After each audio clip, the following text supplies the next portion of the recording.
এই গরমে কার না ভালো লাগে ঠান্ডা ঠান্ডা জুস খেতে, আর ওই কারণেই বাড়িতেই বানিয়ে ফেললাম দোকানের মতো ওয়াটারমেলন জুস। আর ফ্রিজে কিছুটা তরমুজ ছিল যেটা অনেক দিন ধরেই পড়ে রয়েছিল, খাওয়া হচ্ছিল না। আর আমি ভাবলাম যাই হোক এটা দিয়ে একটা কিছু বানানো যাক।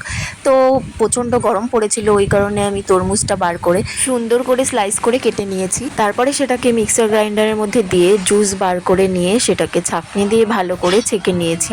ছাঁকনি দিয়ে ছাকার পরে দেখো এত সুন্দর একটা কালার এসছে, সেই কালারটা দেখেই আমার প্রাণটা জুড়িয়ে গেল খাওয়ার আগেই। তারপরে জুসের মধ্যে পরিমাণ মতো চিনি দিয়ে দিয়েছি আর নুন দিয়ে দিয়েছি, আর ছিল দুধ, যেটা আমি আগে থেকেই দুধটাকে ঠান্ডা করে রেখেছিলাম, সেই দুধটাই দিয়েছিলাম। আর তার মধ্যে দিয়ে দিয়েছি একটু ঠান্ডা জল। ঠান্ডা জলটা দেওয়াতে আমার জুসটা পাতলা হয়ে গেছিলো। তোমরা চাইলে ঠান্ডা জলটা না দিয়ে শুধু বরফ দিয়েই সার্ভ করতে পারো। তারপরে আমি দিয়ে দিলাম চিয়া সিড, যেটা আমার ঘরে আগে থেকেই ভেজানো ছিল। তোমরা আগে থেকে ভিজিয়ে রেখে সেই চিয়া সিডটা দিতে পারো, যেটা খেতে আরও সুস্বাদু করে দেবে। তারপরে আমি ঠান্ডা ঠান্ডা সার্ভ করে নিয়েছি।